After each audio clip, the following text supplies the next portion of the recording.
Hey Napoleon, can I talk to you for a minute? Yeah? I just want to talk to you about your attitude on the job. It's not going so well lately. So you think you're walking into a meeting that's not going to go so well for you, or just any meeting. You pick up your phone, you're about to hit record, stop. Hey and welcome to the Labor Relations Roundup. I'm Gareth Dunn. Please hit that subscribe and like button. Give me some comments. Anything you can do to help me build this channel would be greatly appreciated. Today we're talking about whether it's a good idea to record your manager or not. Full disclosure, this was a really personal thing for me. I recently lost an arbitration decision on this issue, but since then the Supreme Court has come forward with a really damning decision for doing this kind of thing. So what I'm going to do today is I'm going to take you through the decision I lost and then compare that to the Supreme Court decision, which hopefully arbitrators are going to be compelled to follow in the future. Here's another tidbit about arbitration. It's always a flip of the coin. No two cases are the same. So my general advice to employers or to unions is if you can come to a settlement that everyone is accepting of, can agree to, it's always the most valuable solution. It's not always possible, but where there is room for movement and it's reasonable, I generally like to try and resolve issues that way. At least you know what you have. Whereas in the hands of an arbitrator, things can go sideways really fast and there's no control. Here's a quick set of definitions that I'm just going to read off so that I make sure I get all these down and all my thoughts over to you in a congruent way. So a griever is the employee who has the issue. The arbitrator is the equivalent of a judge for the purpose of labor relations decision making. They're given a lot of power and a large latitude for making decisions between unions and employers. Their bill is split between the employer and the union, usually equally.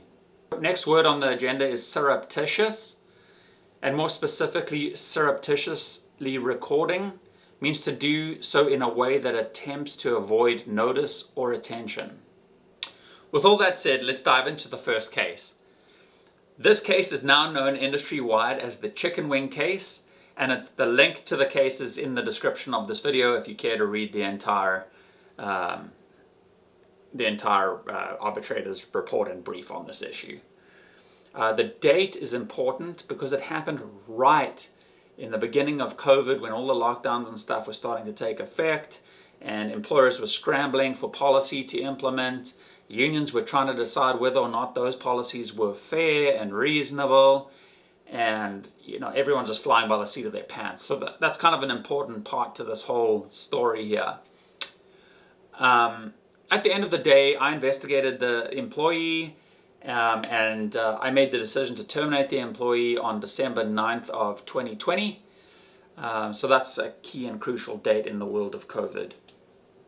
The griever in this case was sent with a bunch of co-workers to stay in a hotel on Vancouver Island and perform some work out there.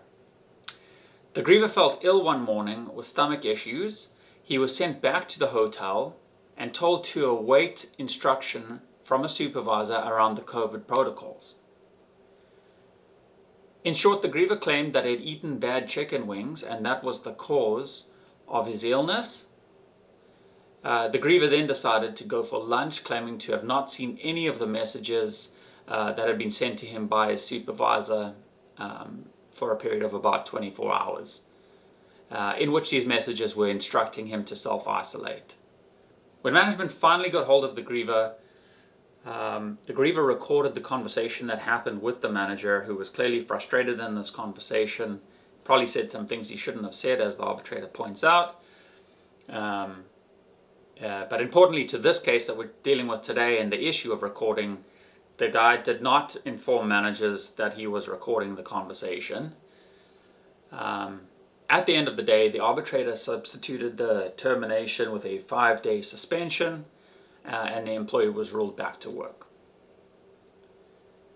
This is what the arbitrator had to say. In my view, a period of suspension would bring home to the griever the seriousness of answering truthfully and openly the employer's questions in an interview setting, and to not record those sessions unless he discloses it and obtains consent from the other participants. The hard part to accept in this case is that the lies he told his manager, his attitude, and the lack of evidence for a medical condition he claimed to have were not taken into consideration by the arbitrator. Instead, the arbitrator in this case seems to make a medical determination. Like I said before, sometimes the ones you think are winners blow up in the most amazing ways. So I digress and I lick my wounds about this one. Luckily, a much better decision happened recently in the Supreme Court of Canada, a much higher court, which hopefully, as I said before, arbitrators are going to follow. This leading case from the Supreme Court was decided on January 25th, 2022. The griever in this case had a significantly longer tenure with the employer than I had in my case. So they were there for 10 years. In my case, it was about 2 years, which is also a crucial deciding factor when you're deciding to terminate an employee, is that length of service. Now, before you go and read these cases, the type of workers described by each case are quite different. In the first case, my case, the worker was a blue-collar worker performing like high-pressure treatment and washing and going in things and real blue-collar work. In this case, the Supreme Court case, the worker is a financial analyst. That might have some bearing on future arbitration considerations, but should it? Should a worker, regardless of their occupation, be able to break, trust, and record conversations with differing outcomes? That's a question for arbitrators, and I hope they go with some consistency for everyone's sake. In both cases, the surreptitious recordings only came to light after termination had occurred. So we didn't know that that griever had been recording that conversation until it was disclosed prior to our hearing. That was the first time we ever heard it.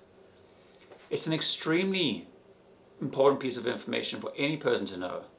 What you do after termination can have a huge bearing on whether or not your termination is upheld, and it can have serious consequences for you. So in this case, the worker's lawyer argued that under the criminal code, only one side needs to know about the recording, which is true. Which is a question some of you are no doubt wanting to ask. Employment is deemed to be common law and not criminal law. Or at least it's governed by common law, not criminal law, for obvious reasons. The tests are much different, and there's a trust factor that must come into play in the employment relationship that criminal law does not anticipate. The Court of Appeal has said, I am of the view that the trial judge was clearly wrong in failing to reflect the mutuality of trust in the context of this employment, inherent in the relationship between employer and employee. So obviously, to get to the Supreme Court, you have to go through a lower court first. So the Supreme Court was overruling a local judge on this issue. Obviously, it's not an arbitrator in this set of circumstances, but rather a common law judge. Another reference in this case quotes a decision that says, the court's reasoning is nonetheless strong support for the view that surreptitious recording can cause material damage to the relationship of trust between employee and employer. In paragraph 71, the judge in this case hits the nail on the head and says, I do not find any support for just cause in the allegations relating to the database or the bonus spreadsheet. The allegation of just cause must stand or fall on the surreptitious recordings. So basically the judge in this circumstance is saying, doesn't matter what happened in the rest of the case. This case rests on whether or not trust is broken, which is usually the factor that causes a termination to hold up or fail. So this is so key. The judge looked at all the other evidence and did not think it was enough to warrant termination. However, the recording of the manager is now leading that decision making. It's basically turning on that one solo point, which I love when you hear a judge speak like that or an arbitrator speak like that, They exclude all the other stuff and go, this is the crux of the matter. This is the critical point in the case. At paragraph 72, the judge says, I find that the plaintiff's conduct in surreptitiously recording his colleagues constitutes just cause, given the effect of the relationship of trust. As such, the claim must be dismissed on this basis alone. So there comes the full circle. Everything else is a moot point. Purely, this is a 10-year employee that decided to record their manager without consent. And without knowing and without telling, and they did it behind their back. And the termination sticks. The judge is careful with their decision to ensure that they do not give license to every employee out there to go and start recording everything at work. Can you imagine how bad workplaces would get, never mind unproductive, if everyone was recording everyone all the time? So in summary, although the griever in my case was reinstated, they were punished with a 5-day suspension for recording their manager. The case was littered with issues, and the union and the griever did a great job at creating a smokescreen to distract the arbitrator from the blatant problems in front of him. That being said, sometimes you have to pick the right things in an arbitration to hit hard on. With this new leading case in place, if I had to do this one again, I would put more emphasis on the surreptitious recording than on the other things to keep clear the case and keep it on its track, so the arbitrator was looking at this singular factor and scrape the rest to the side. Sometimes, you just got to argue what you have and hope that something sticks. But when there's such a good case now in the market, I wouldn't be trying to distract the arbitrator with all the other things the employee had done wrong. I would just hammer this one particular issue and say that trust is broken and that just cause needs to stand.